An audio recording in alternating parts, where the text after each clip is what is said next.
Hello, welcome to Future Tech Talk episode 33. That's pretty exciting. It is a beautiful day down here at the ballpark.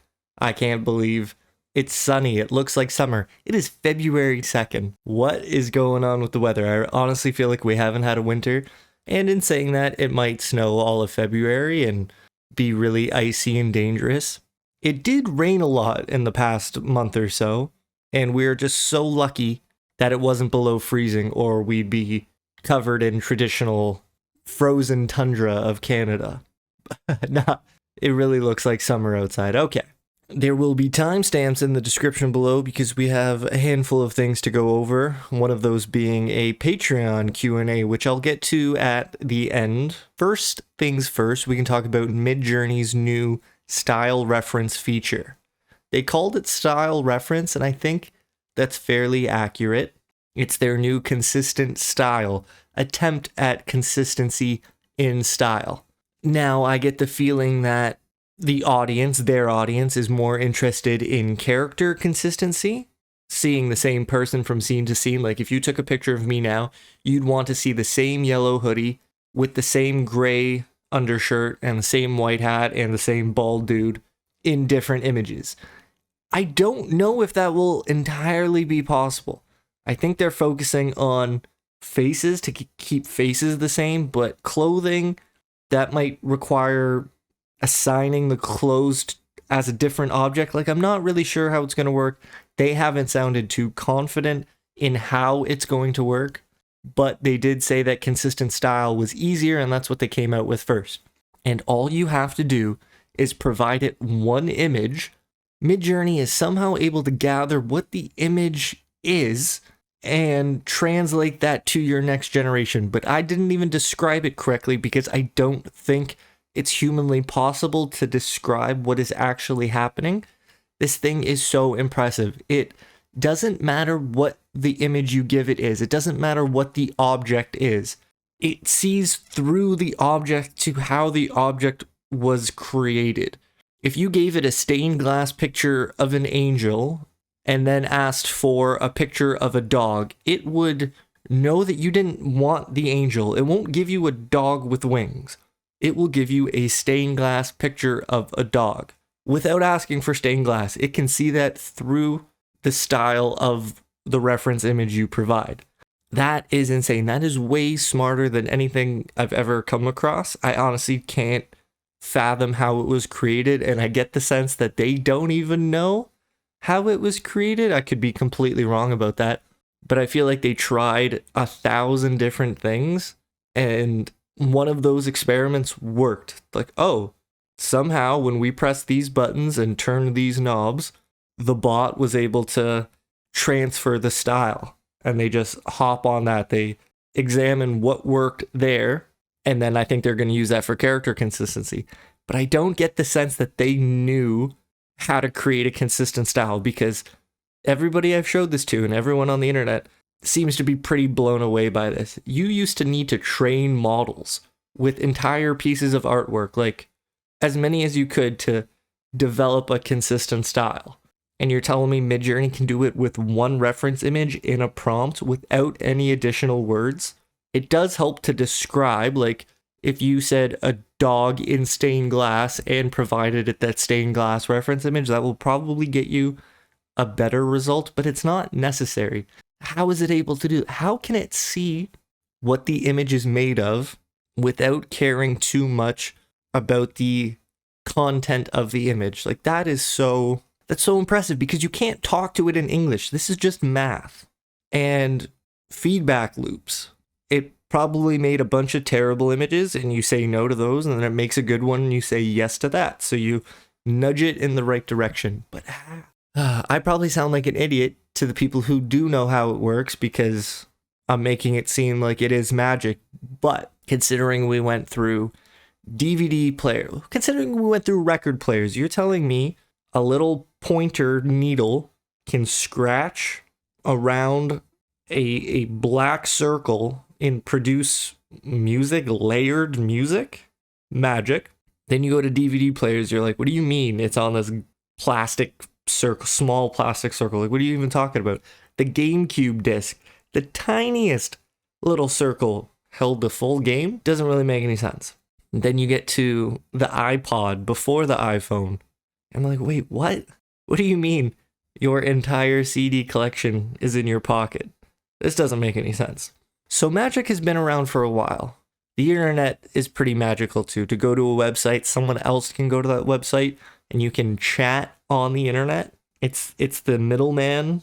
It's a digital middleman. Anyways, that all seemed like magic. And now in 2024, after we've been desensitized to magic and CGI in movies and stuff, for there to be a technology that comes around within the developmental life cycle of another piece of technology like AI. We've used AI for like 18 months. Now, in the 19th month or, whatever, to witness magic again, like how can it surprise us? That's incredible. And just how does it work? We are so, like, I was talking to my mom about this and I just said, like, we are so lucky. The people who made this stuff were willing to share it with the rest of us. We are so lucky to be able to use any of this technology. The luckiest people that have ever lived. And to think that I started using Midjourney like late June of 2022. Hasn't even been 2 years yet. It's been like 17 months. And to see it go from version 2 to now where you can just provide a picture and see more pictures within that style without needing words? What are we even talking about here? Now when you mix that with video, now you can create, albeit piece by piece, you can create like a movie trailer so easily. Proof of concept so easily. You want a cool cartoon? You want to pitch a cool cartoon for Saturday mornings? You could do it in an afternoon, for sure. Maybe 2 days to do the sound. That's probably its own step. Would it take its own day to layer the sound effects and all that kind of stuff? But then I did see an AI that can, with the English worded prompts, provide sound effects to a clip. It was like the door creaks, footsteps on a wooden floor. And somehow it was able to layer that over the video that was provided. Now, I don't know if the person who made the video did that themselves. Like, I don't know if the AI just created a squeaky door sound effect and then a footstep sound effect, and then you have to composite it after. But the person in the video that made the YouTube video didn't make it seem like that happened. It seemed like they provided a silent set of footage, told the AI what sound effects they wanted, and the AI put it over the video. But it did it so perfectly, that seemed a little odd. I don't really know what to think about that. Don't have much more to say. Style reference in Midjourney, amazing. Oh my god, I saw a video, just like, it's like security camera footage because, well, that's kind of what it looked like. But it's using AI to track the production, to track the productivity of a coffee shop and its workers, but it also tracks the people inside the coffee shop, like how long they've been loitering for, how long they've been sipping on their coffee, their spending habits, how much they've spent, because it can see them sit down. It like assigns them a tracking number, just like number 1, customer A or whatever. It tracks them going to the register. It knows what gets taken from the inventory, and then it like assigns that monetary value to that person A.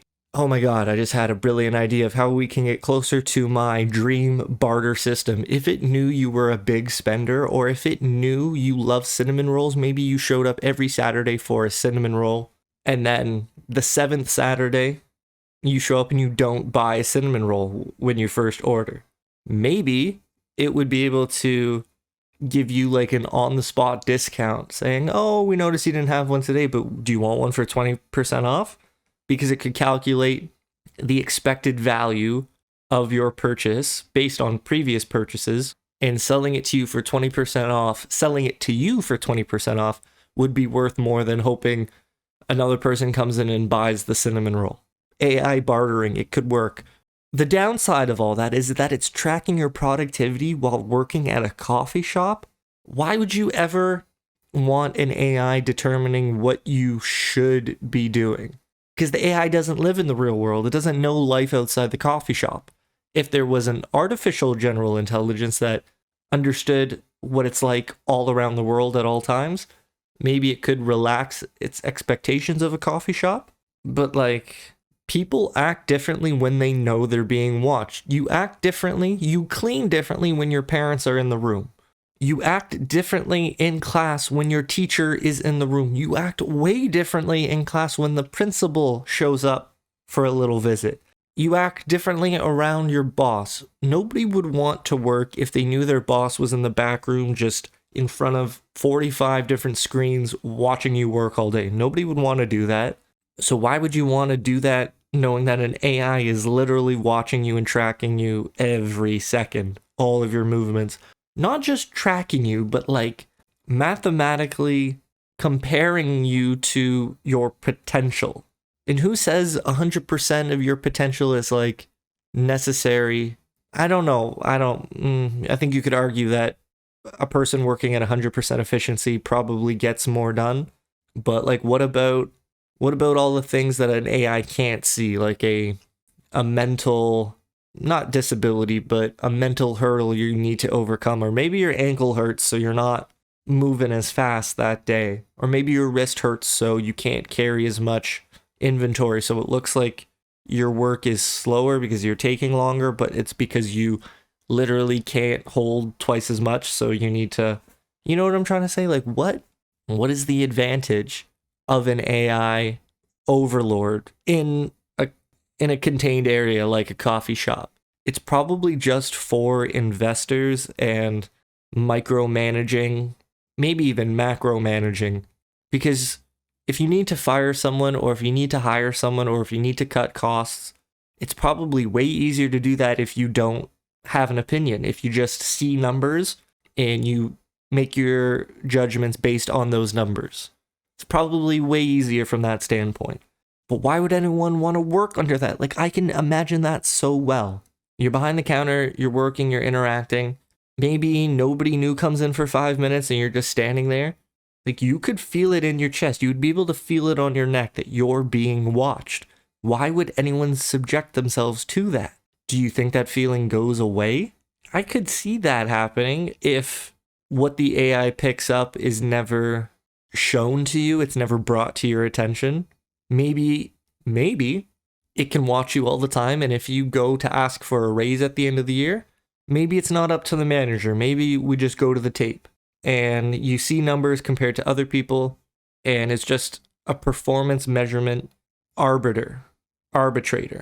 If you want something more, it's the judge. No, maybe it's not the judge, but it's the statistics used to determine compensation. Does that make sense? But it's not even that, because you wouldn't want to just promote someone because of how efficient they are. Because how efficient you are at stocking donuts does not translate to how well you would manage the whole store. So I don't really know if tracking all available data will really lead to smarter decision making based on that data. You really need to be there yourself. Yeah, maybe it would be okay to be tracked if it was never brought to your attention. It would be not. I don't think it'd be good to do that without telling the store that they're being watched. They know they're being watched, but if it only gets brought up when you pursue a raise, like, maybe that would be okay. What do you think? Like, picture your job right now and just picture yourself being watched doing it. It wouldn't be comfortable. I'm sure it wouldn't be comfortable. But maybe we have to analyze that whole situation outside of a coffee shop. Would it be beneficial to society if hospitals were watched by an AI? And I don't want people to lose their jobs, but I think everyone would agree that we want better doctors and better nurses. To raise an average, sure, you could bring in better candidates, or you could erase the lowest numbers. There's two ways to solve the same problem. Would you see? I think there are certain like, everyone would probably agree that an AI watching the police force would be a good idea to monitor who, not even for efficiency, but just to monitor their decision making, their behavior in certain situations. Now, I don't really think you can do that in the field, but I think it looks terrible in a coffee shop. But at the same time, I think everyone can agree that certain jobs that it would probably be beneficial to everyone else if that system were implemented in other areas. But then how do you stop it from getting implemented everywhere? My two dreams are AI controlled bartering systems for purchases. I'm not going to buy this bag of chips for $7, but it's got dust on it because it's been on your shelf for 4.5 weeks. I'll take it for $3.50. For sure, there would be an argument, something worth thinking about for that AI. My other dream, AI controlled traffic stops. If something smarter than us can see everyone driving, and maybe even use your phone's navigation in the same way your map does when you're trying to get directions. If it's tapped into everything, and it knows that a green light for 2 seconds to let 2 cars go through would be beneficial, that could be annoying. Like, why didn't it let me through? But then it has to worry about yellow lights and people taking advantage of that. Okay, maybe it wouldn't be perfect, but I would like a traffic system controlled by AI. And then I suppose the ultimate dream is like driverless cars, and the AI controls the lights and controls how fast you go. And maybe you wouldn't even notice a red light ever again if it just slowed your car down, and you'd be like, why are we slowing down? Why are we only going 45 and a 60? Because it knows that at that speed you'll never hit a red light. Something like that'd be pretty cool. But of course you're not driving, so do you really care? I don't know. Okay, I had an idea, and this is pretty niche, but we're going back to Midjourney. How can you generate images with other people on the Midjourney website? Right now on Discord, you're all in a chat room. So if I generate something, it'll show up, but then someone can send a message right after, and someone else can generate a picture, and then, mine goes to the top. I'd have to scroll up to see it. How would that work on a Midjourney website? Would there be little rooms you could create, little documents where that same process goes? First person will start at the top and then the page just fills out? Maybe.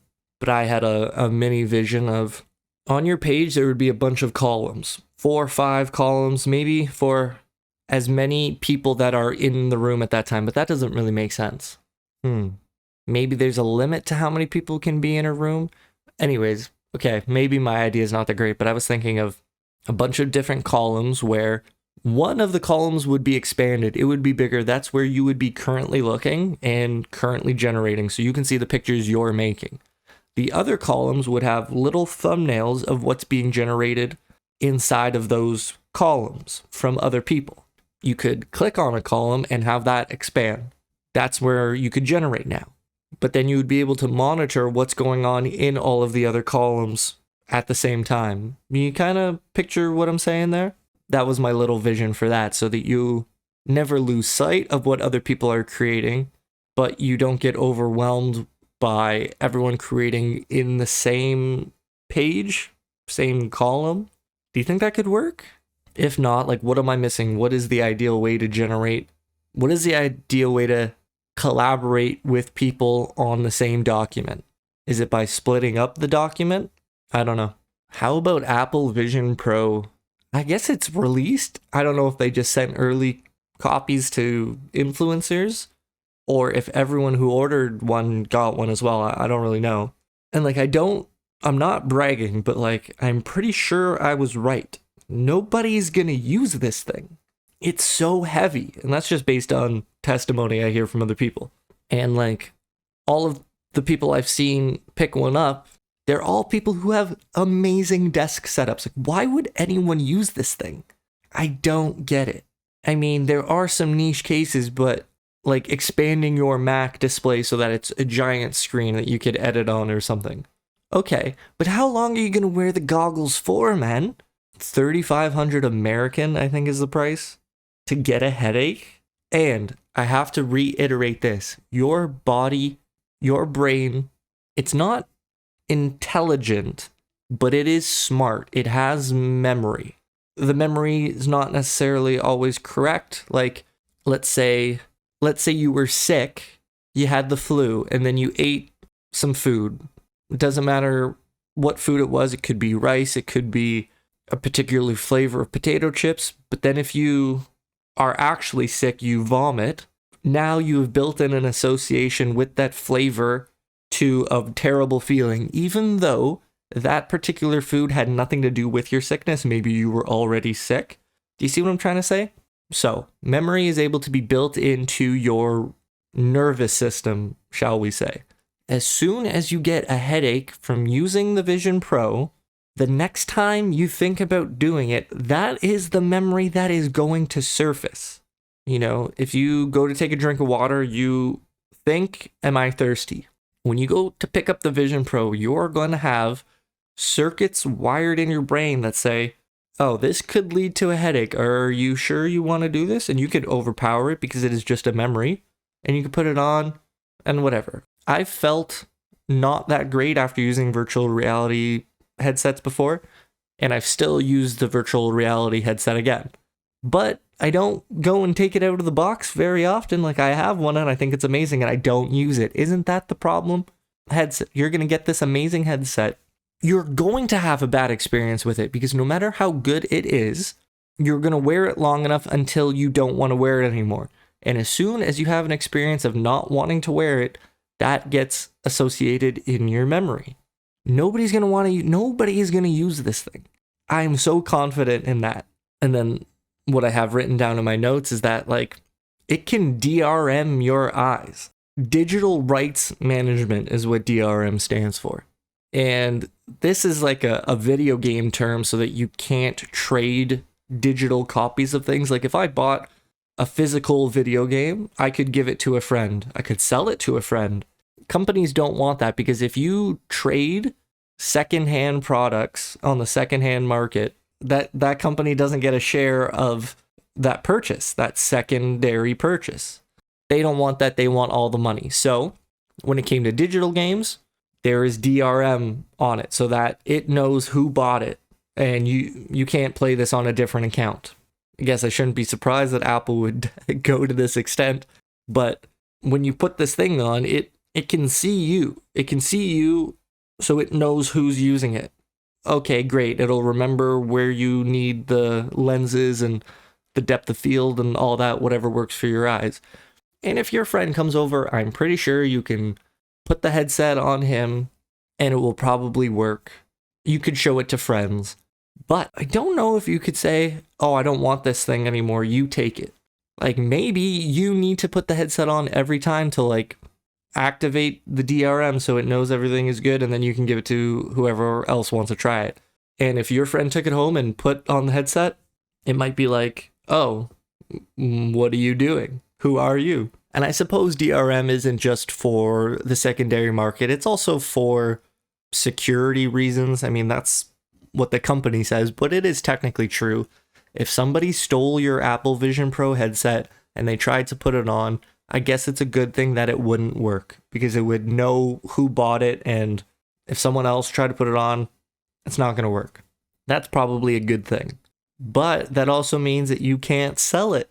I don't know that for sure. Maybe there's a way to reset it. Maybe it's not malicious at all, but it's also hilarious that our technology is going to be attached to us in a way that, like, we didn't necessarily sign up for. It might only work with you. That's a pretty dystopian feature that doesn't get talked about because, I don't know why it doesn't get talked about, but it just kind of showed up and I don't think people were ready for that. I don't know. Okay, quick topic about more technology. My air fryer broke the other day. After like 3 years of everyday use, like 3 times a day, I'd cook everything in it. It's the greatest thing I've ever seen. So 3 years, and that seemed good to me. But things used to be built to last like 40 years. Like a refrigerator used to be built to last like 40 years. Your oven used to be built to last for a long time. Unfortunately, with capitalism, there is an incentive for things to be less durable. If something breaks in a couple of years, that means you'll buy a new one. If something lasts for 40 years, that's your one-time purchase. That's what people would have wanted. Nobody wants to spend money on things that they've already spent money on. But from a business side of things, it's hard to argue that it's probably just hard to sustain your business when you're only finding a customer that only works with you once. If you can find a customer, you want loyalty, you want long-term investment from them. I'm not saying that's a good thing, but I am saying that's what happens. So there's been an incentive for less durability. And then I was wondering, and don't take this as any sort of endorsement from me, but do subscriptions help with that? That idea of we'll make things more durable, but you have to subscribe to use it so that we get your purchase expanded over many quarters and therefore our earnings don't look that bad and we can stay in business. Like, is there something to that? Like, what if every expensive item went to a subscription-based model? I'm not talking about just financing computers. Like, what if... But they'd have to lock you in somehow. That's the problem. Okay, I guess I haven't really thought much about this. But let me know what you think. Would subscriptions somehow lead to more durable products because the only reason things went less durable is because they needed more purchasing from you? But a subscription could keep the income coming for longer. I think there's something there. I'm not quite sure. Someone smarter than me probably could see what I'm talking about. Okay, now on to the Q&A from my Patreon. I didn't get many questions this month, so I opened it to everyone for free, which is why I will be answering the questions now. I'll put it in this video. I'll separate this video, post it separately onto Patreon, but I'm going to answer it now. And the first question comes from Janine. I hope I pronounced that correctly. They said, technical Q about persistence in prompts, specifically in rerolls and its role in remixing. My curiosity always nudges a reroll after an initial imagine. How much, if any, of the original result is sticky in the new grid of images if I change the text significantly in the remix? Likewise, if I use an image prompt, can I delete or exchange the image URL in a remix without wiping the memory of the previous? Or is it additive? Not sure I even have the vocabulary to make this clear about the parent-child relationship of the prompt. So, how much of the original image moves forward when you change the prompt significantly in a remix? I think the answer to that is a sliding scale.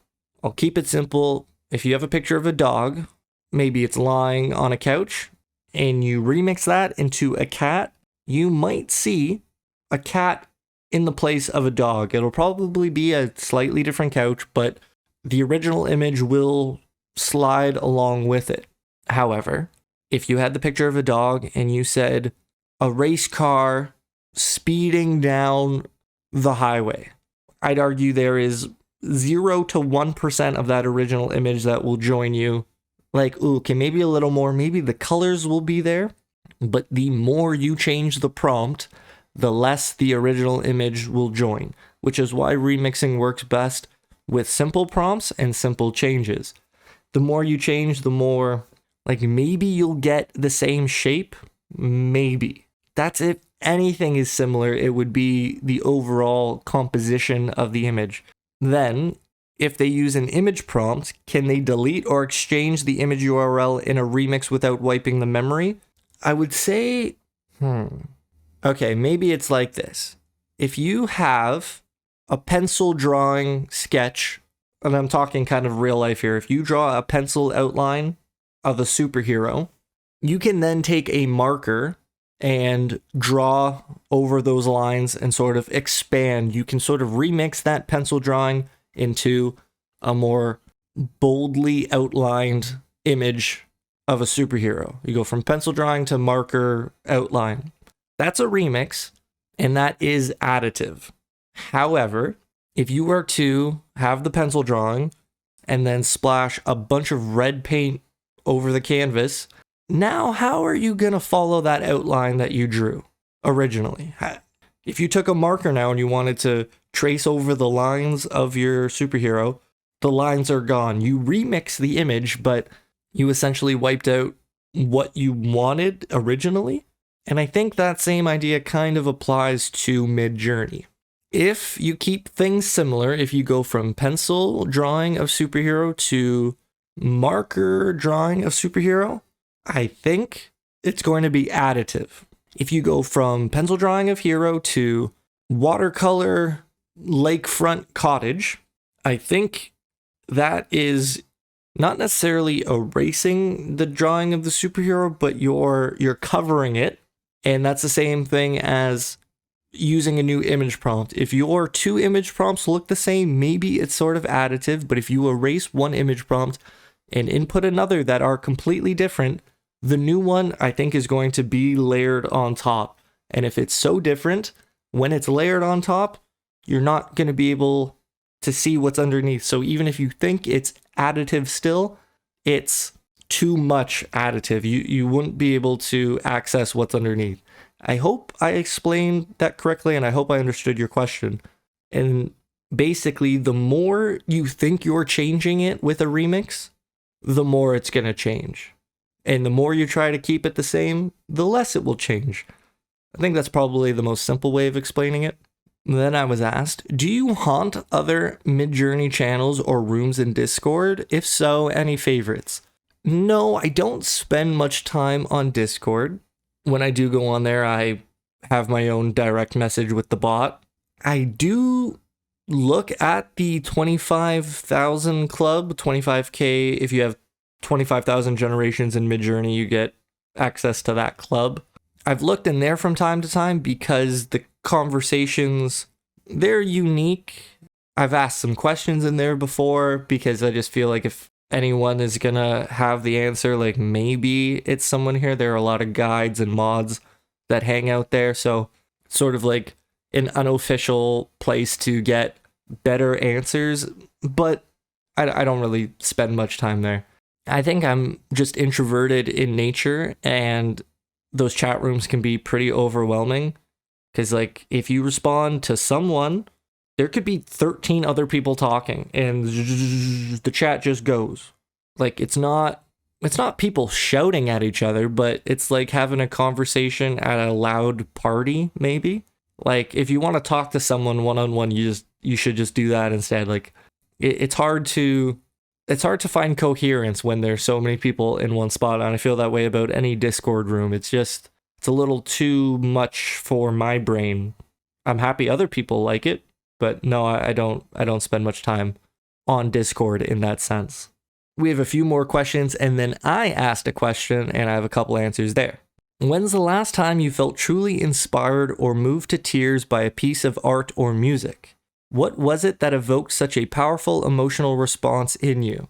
Okay, this is something not a lot of people know about me, but I do think it's kind of interesting.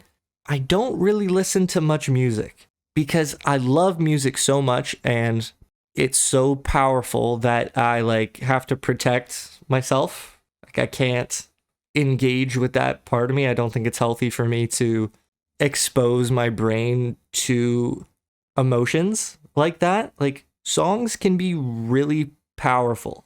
People listen to music while they're working out to pump themselves up. If you don't think that is something that we should be more careful with, like I think that's the clearest thing. Like if music can raise your intensity, then what is it doing to us? Like I think it's very common to describe music as a drug. Like that shouldn't mean something. So I still listen to music from time to time. I just try not to because I think it's a little too strong to be trifled with, and I'm just trying to protect my own emotional psyche. However, I do sort of have an answer for you, and it is the song Della by Johnny Clegg, a South African musician. This song you may have heard from the George and the Jungle live action movie when they're dancing around the campfire, George and Ursula. Love the song for a long time. Again, maybe it's cliche to say, as you get older, you just have different experiences with the same subject, which is why maybe you should reread a book you like every couple of years. It doesn't matter if you know the book or if you've seen the movie, you've changed and your experience with that movie or literature will change. So hearing that song, Della, I could get pretty emotional, but I can tap into a lot of different art, and I just try and stonewall most things because, like I said, I have to protect myself in some way. Like I can't just be this, I can't just go around allowing myself to be consumed by other people's emotions. I'm trying to say that in the nicest way. I think art is beautiful, I think it's so beautiful that I can't deny the effect it has on me, and that's why I need to not consume as much of it as I would like. Something like that. If I could instantly master one creative skill, playing an instrument, painting, writing, problem solving, etc., what would you choose and why? What would you do with your newfound capabilities? I think I could answer that in a lot of ways, but the first thing that came to mind is singing. I would love to be able to sing. I think that would be so much fun. I saw Capital Cities open for Katy Perry at a concert like 12 years ago, and it looked like the most fun I've ever seen in my life. Those guys were having an amazing time on stage. I think singing would be a lot of fun, and what would I do with that? I would be in a Backstreet Boys cover band. I think that would be a lot of fun. Kind of joking, kind of not. I'm pretty sure that's what I would do with my singing abilities. Have I ever had an experience that made me think, I don't belong here? What happened and how did you respond? What would you do differently today? The only thing that comes to mind is being in school, university for marketing. The more you learn about marketing, the more you learn how evil it is and how it's just about scientific tricks to get people to spend their money. If I wanted to make this shirt yellow for this company, if I was in charge of designing shirts for a company and I wanted to make our new sweater yellow, I couldn't just do that. You'd literally have to prove through math and science and testing that yellow would sell more. There is no creativity involved in marketing in the sense that you ask a creative person, hey, what should we do? And they come up with the answer. No. Creative people have to come up with like 4 answers and they need to be tested. And maybe that's a good thing. But when you think you know the best answer and you're just not allowed to choose it until you prove it, my first thought was like, what are we doing here, guys?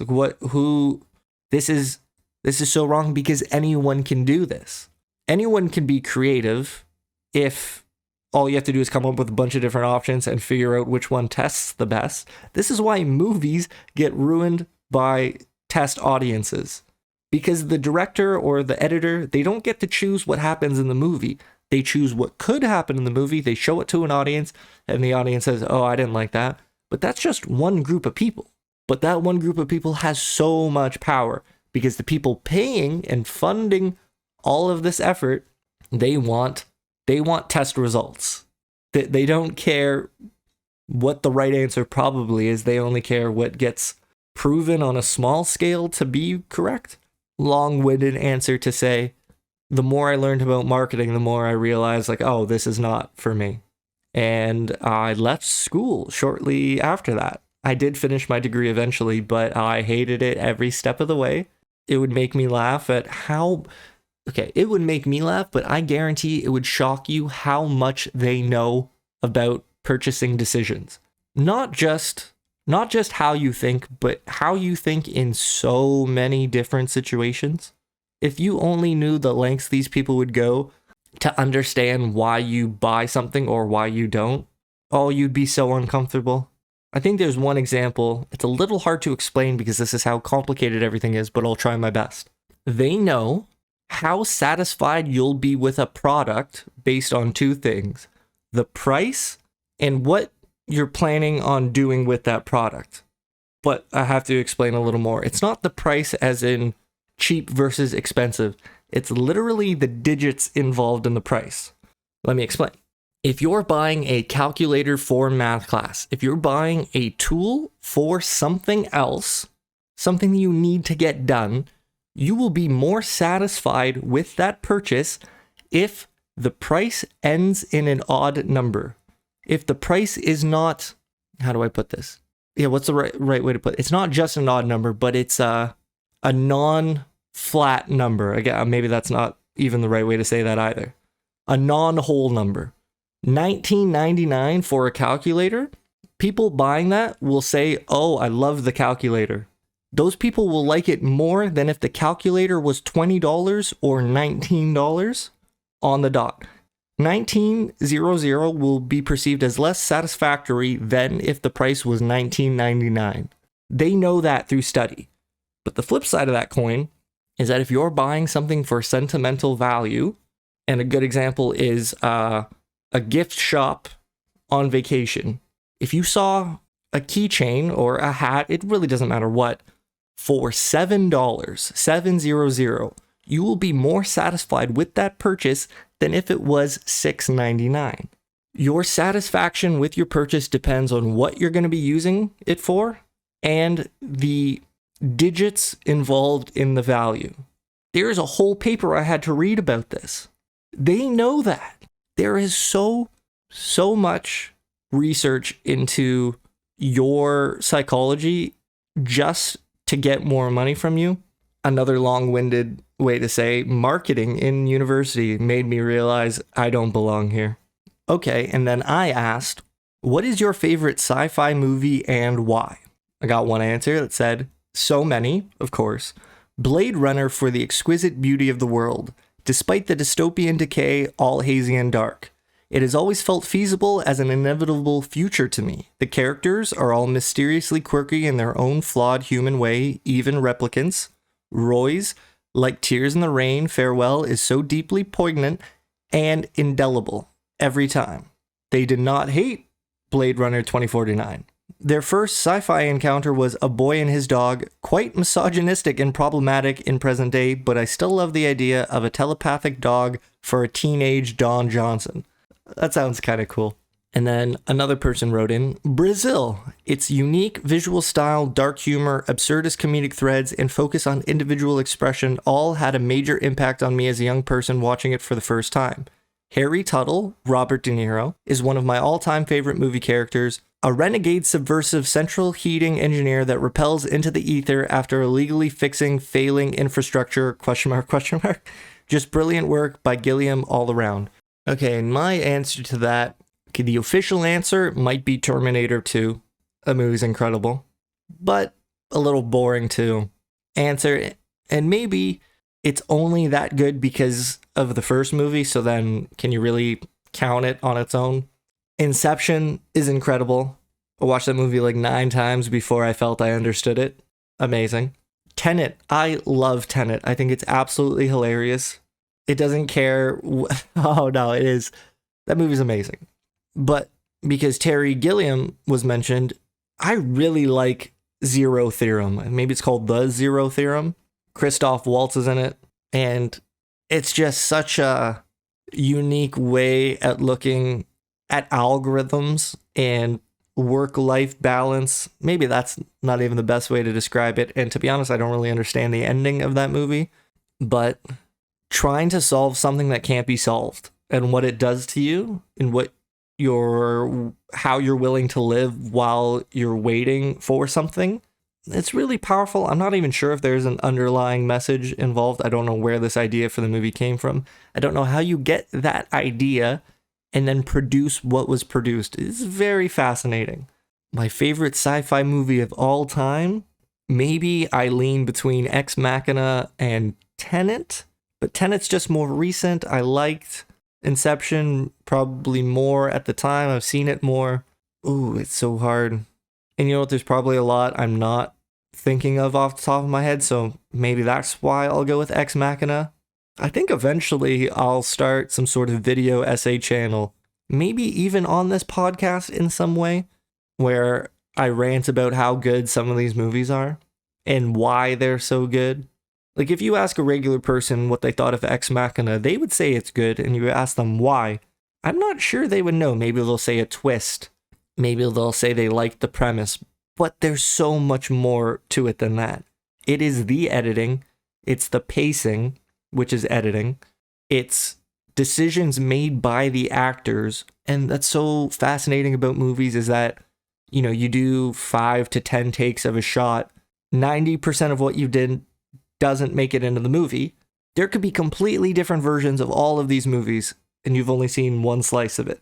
The setting really matters. The ambiguity helps with the pace. There's so much to say about Ex Machina, so maybe that will go down as number 1 for my favorite sci-fi movie ever. I want to thank everyone for the questions. This was a lot of fun. If you have any questions and you're listening to this, leave them in the comments below. I'll get to them next week. I've got no qualms with that.